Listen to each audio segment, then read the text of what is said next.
ओम नमः चंडिकाय। जय माता दी। प्रिय भक्तजनों, आज के इस पावन अवसर पर आप सभी भक्तजनों का हार्दिक स्वागत है। माँ भगवती की अनंत कृपा से आज हम सब मिलकर श्री दुर्गा सप्तशती के दिव्य पाठ का श्रवण करेंगे। शास्त्रों में बताया गया है कि जो भी भक्त श्रद्धा और विश्वास के साथ माँ भगवती की महिमा का श्रवण करता है, उसके जीवन से भय, दुख और संकट दूर हो जाते हैं और माता रानी अपने भक्तों के जीवन में सुख, शांति और समृद्धि का आशीर्वाद प्रदान करती है। श्री दुर्गा सप्तशती में माँ आदि शक्ति की महिमा का अद्भुत वर्णन है, जिसमें बताया गया है कि किस प्रकार माँ ने देवताओं की रक्षा के लिए दुष्ट असुरों का संहार किया और संसार में धर्म की स्थापना की। इसलिए आइए सबसे पहले हम माँ भगवती का स्मरण करते हुए उनका ध्यान करें और उनसे प्रार्थना करें कि वे हमारे मन को पवित्र करें, हमारी बुद्धि को शुद्ध करें और इस पवित्र पाठ को सफलतापूर्वक पूर्ण करने की शक्ति प्रदान करें। हे जगत जननी आदि शक्ति माँ दुर्गा, आपको कोटि कोटि प्रणाम है। हे माँ, आपकी कृपा से ही आज हमें आपके दिव्य स्वरूप और महिमा का स्मरण करने का पावन अवसर प्राप्त हुआ है। हे करुणामयी माता, हम आपके चरणों में नतमस्तक होकर प्रार्थना करते हैं कि हमारे मन को शुद्ध करें, हमारी बुद्धि को पवित्र करें और हमें सच्चे भक्ति भाव से आपका यह पावन पाठ करने की शक्ति प्रदान करें। हे माँ भगवती, यदि हमारे मन में कोई अशुद्ध विचार हो, यदि हमारे भीतर में कोई अहंकार या अज्ञान हो, तो उसे कृपा करके दूर कीजिए और हमारे हृदय को अपनी पावन और निर्मल भक्ति से भर दीजिए। हे माँ, आज हम श्रद्धा और विश्वास के साथ दुर्गा सप्तशती का पाठ आरंभ करने जा रहे हैं। कृपया इस पाठ को स्वीकार करें और हम सभी भक्तों पर अपनी कृपा दृष्टि बनाए रखें। सभी प्रेम से बोलिए, आदि शक्ति माँ भवानी की जय, माँ शैलपुत्री की जय। ओम श्री गणेशाय नमः। ओम नमः चंडिकाय। अब सुनिए तीसरा अध्याय, जिसमें सेनापतियों सहित महिषासुर के वध का वर्णन किया गया है।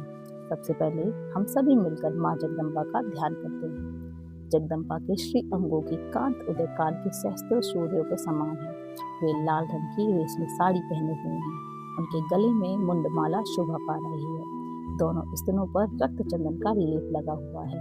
वे अपने कर कमलों में जप मल्लिका विद्या और अभय तथा वर मुद्राओं में धारण किए हुए हैं। तीनों नेत्र से सुशोभित मुखारविंद की बड़ी शोभा हो रही है। उनके मस्तक पर चंद्रमा के साथ ही रथ में मुकुट बंधा हुआ है और वे कमल के आसन पर विराजमान हैं। ऐसी देवी को मैं भक्ति पूर्वक प्रणाम करती हूँ। मार्कंडेय ऋषि कहते हैं, दैत्यों की सेना का इस प्रकार तहस नहस होती देख महादैत्य सेनापति चशुर क्रोध में भरकर अंबिका देवी से युद्ध के लिए आगे बढ़ा। वह असुर रणभूमि में देवी के ऊपर इस प्रकार बाणों की वर्षा करने लगा, जैसे बादल मेरे शिखर पर पानी की धार बरसा रहा हो। तब देवी ने अपने बाणों से अपने बाणों के समूह के अनायास काटकर घोड़ों और सारथी को भी मार डाला। साथ ही उसने धनुष और अत्यंत ऊंची ध्वजा को भी तत्काल काट गिराया। धनुष कट जाने पर उसके अंगों को अपने बाणों से बीट डाला। धनुष, रथ, घोड़े और सारथी के नष्ट हो जाने पर असुर ढाल और तलवार लेकर देवी की ओर दौड़ा। उसने तीखी धार वाली तलवार से सिंह के मस्तक पर चोट करके देवी की बाईं भुजा में बड़े वेग से प्रहार किया। राजन देवी की वहां पर पहुंचते ही वह तलवार टूट गई। फिर तो क्रोध में लाल आंखें करके राक्षस ने शूल हाथ में लिया और उसे उस महादैत्य ने माँ भगवती रुद्रकाली के ऊपर चलाया। वह शूल आकाश से गिरते हुए सूर्य मंडल की भांति अपने तेज से प्रज्वलित हो उठा। उस शूल को अपनी ओर आते देख देवी ने शूल का प्रहार किया। उसे राक्षस के शूल के सैकड़ों टुकड़े हो गए। साथ ही महादैत्य चक्षुर ने की भी धज्जियां उड़ गई और वह अपने प्राणों से हाथ धो बैठा। महिषासुर का सेनापति उस महापराक्रमी चशुर के मारे जाने पर देवताओं को पीड़ा देने वाला चामर हाथी चढ़कर आया। उसने देवी के ऊपर शक्ति का प्रहार किया, किंतु जगदम्बा ने उसे बड़ी हुंकार से ही आहत कर निष्पक्ष करके तत्काल पृथ्वी पर गिरा दिया। शक्ति टूट कर गिरी हुई चामर को बड़ा क्रोध आया। अब उसने शूल चढ़ाया, किंतु देवी ने उसे भी अपने बाणों से काट गिराया। इतने में ही देवी का सिंह उछलकर हाथी के मस्तक पर चढ़ बैठा और उस दैत्य के साथ खूब जोर लगाकर बहुयुद्ध करने लगा। फिर दोनों लड़ते लड़ते हाथी से पृथ्वी पर आ गए और अत्यंत क्रोध में भरकर एक दूसरे पर बड़े भयंकर प्रहार करते हुए लड़ने लगे। इसके बाद सिंह बड़े वेग से आकाश की ओर उछला और उधर से गिरते समय अपने पंचों की मार से चांबर का सिर धड़ से अलग कर दिया। उसी प्रकार उदग्र भी शिला और वृक्ष आदि की मार खाकर रणभूमि में देवी के हाथों मारा गया तथा कारल भी दांतों, मुक्कों और थप्पड़ों की चोट से धराशायी हो गया। क्रोध में भरी हुई देवी ने गदा की चोट से उद्धत का कचुम्बर निकाल दिया। इंद्रपाल से बाष्कल को और बाणों के ताम्र और अद्धक को मौत के घाट उतार दिया। 3 नेत्रों वाली परमेश्वरी ने त्रिशूल से उग्रास्य उग्रवीर तथा बाहु नामक दैत्य को मार गिराया। तलवार की चोट से विडाल के मस्तक को धड़ से अलग कर दिया। दुर्धर और दुर्मुख इन दोनों को भी अपने बाणों से यमलोक भेज दिया। इस प्रकार अपनी सेना का संहार होता देख महिषासुर ने भैंसे का रूप धारण करके देवी के गढ़ों को त्रास देना आरंभ कर दिया। किन्हीं को थूथन से मारकर, किन्हीं को ऊपर खुरों का प्रहार करके और किन्हीं को पूंछ से चोट पहुंचाकर, कुछ को सींगों के विदर्भ करके, कुछ गढ़ों को वेग से, किन्हीं को सिंहनाद के कुछ तो चक्कर देकर और किन्हीं को निश्वास वायु के झोंकों से ही धराशायी कर दिया। इस प्रकार गढ़ों की सेना को भी गिराकर वे असुर महादेवी को सिंह को मारने के लिए झपटा। इसमें जगदम्बा को बड़ा क्रोध आया। उधर महापराक्रमी महिषासुर भी क्रोध में भरकर धरती को खुरों से खोदने लगा और अपने सींगों से ऊंचे ऊंचे पर्वतों को उठाकर फेंकने और गरजने लगा। उसके वेग से चक्कर देने के कारण पृथ्वी क्षुब्ध होकर फटने लगी। उसकी पूंछ से टकराकर समुद्र सब ओर से धरती को डुबोने लगा। हिलते हुए सिंहों के आघात से विदर्ण होकर बादलों के टुकड़े टुकड़े हो गए। उसके श्वास की प्रचंड वायु के वेग से उड़े हुए सैकड़ों पर्वत आकाश से गिरने लगे। इस प्रकार क्रोध में भरे हुए उस महादैत्य को अपनी ओर आता देख चंडिका ने उसका वध कर दिया और वे महान क्रोध से भर गई, क्योंकि पाश फेंककर उस महान असुर को बांध दिया गया। उस महासंग्राम में बन जाने पर उसने भैंसे का रूप धारण कर लिया और तत्काल सिंह के रूप में वह प्रकट हो गया।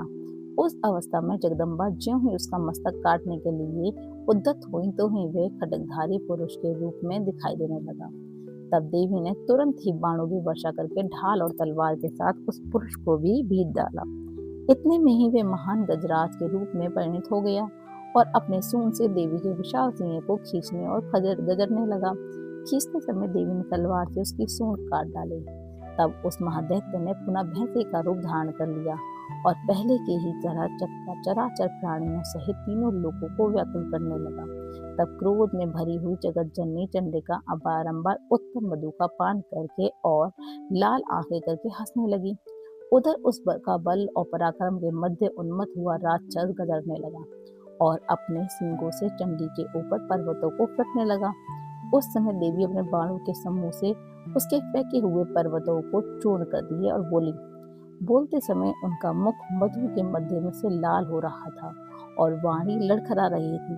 देवी ने कहा, ओ मूर्ख, मैं जब तक मधु पीती हूँ तब तक तू क्षण भर के लिए खूब गरज ले।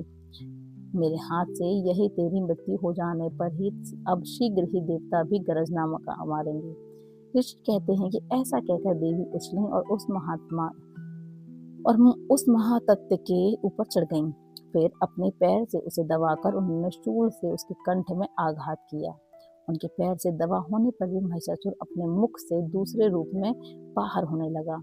तभी आधे शरीर में भी वह बाहर निकल पाया तो देवी ने अपने प्रभाव से उसे वहीं रोक दिया।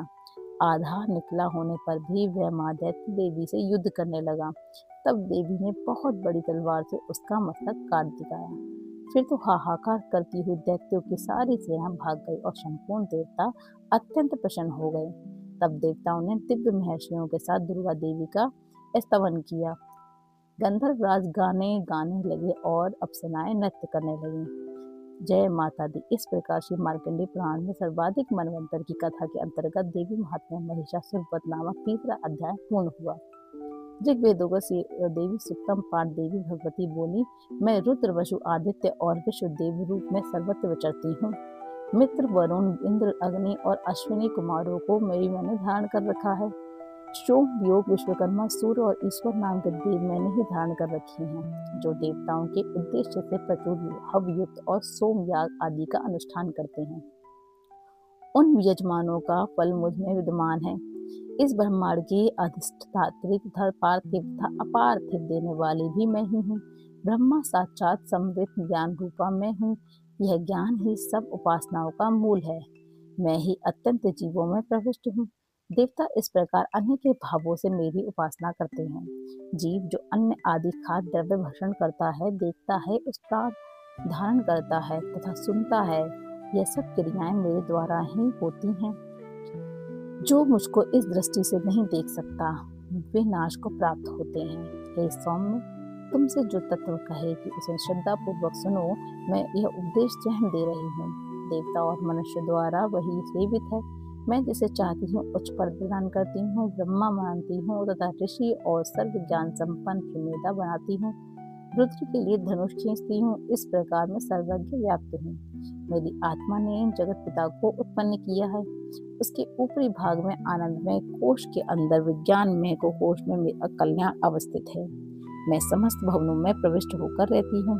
स्वर्ग लोक में मेरे शरीर के शरीर स्पष्ट है। मैं जलवायु की भांति प्रत्येक होती हूँ, तभी यह सारी सृष्टि आरंभ होती है। इस स्वर्ग तथा मृत्यु लोक के परे भी मैं वर्तमान में हूँ। यही तो मेरी महिमा है। इति ऋग्वेद वगस्देवी सूक्तम पाठ संपूर्णम। माँ दुर्गा से क्षमा प्रार्थना। हे परमेश्वरी, मेरे द्वारा राधित सर्वस्व। सभी प्रेम से बोलिए दुर्गे मैया की जय। इसके आगे के अध्याय आप सभी कल जरूर सुनिएगा।